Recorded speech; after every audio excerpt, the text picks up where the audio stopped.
My name is Edward Poitevint. I'm going to tell the Supreme Court, don't take my land for a non-existent frog that has not been seen in the state of Louisiana since 1965.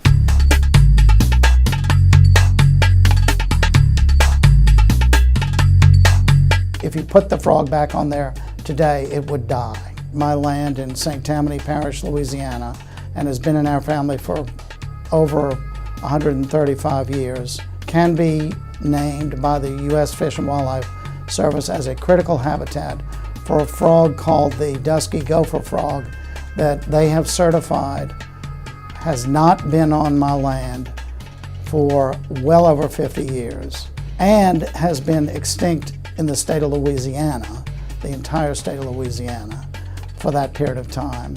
Even if the frog were to reappear on my land magically, the land does not have the necessary biological and physical elements on the land that it needs to survive. They've certified that the damage to us, our family, is $34 million just for the right to buy the land. Then all of the trees on the land would have to be removed. And there are hundreds of thousands of trees on 1,544 acres. All of the land would have to be cleared, replanted with different trees that they need to live. It would be up to the U.S. taxpayers to do it at an enormous cost.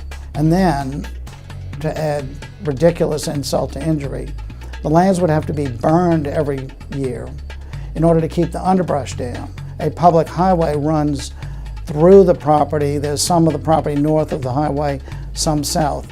The smoke would drift onto the highway, cause accidents, potentially damage to homes, properties, and lives. People may die in these accidents, and then we'd be sued for causing that damage. You could put polar bears in Key West with enough money. You could put a fish in the Sahara Desert with enough money, or Death Valley. Only in a government with an unelected, unaccountable bureaucracy with a 20 trillion plus debt can someone say with a straight face, $34 million cost to you is insignificant. So if the frogs migrate, which they don't, by the way, they have a range. They don't go within a certain amount of land beyond the ponds they breed in. The site they're in now is over 100 miles away. But let's assume we have an army of frogs that says, my God, we're going to move, and we're going to find the Poitevint's land. They'd have to cross a huge swamp that divides the state of Louisiana and Mississippi, called the Honey Island Swamp. They would then have to march through various communities.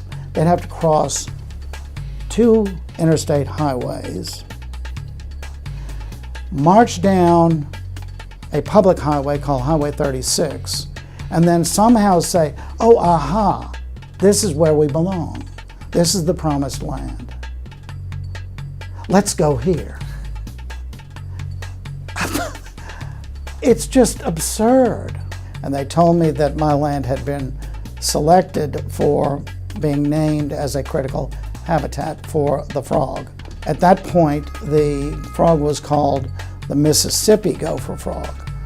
The government changed the name at the last minute before they finally announced that my land was part of the habitat ruling, primarily because they didn't want the implication to be given that the frog was only to be living in Mississippi. So they genericized it, making it the dusky gopher frog. Under any name, it hasn't been in Louisiana since, at least, as they've said, this is official publications of the Fish and Wildlife Service, since 1965. Their justification is, and this is in their briefs, that my land serves as potential backup habitat, meaning if somehow at some moment all of the frogs in the wild were wiped out overnight, somehow my land could be converted at enormous cost, 1,544 acres, to frog habitat. The size of Central Park in New York is 840 acres. We're talking almost double that. That's a huge amount of land.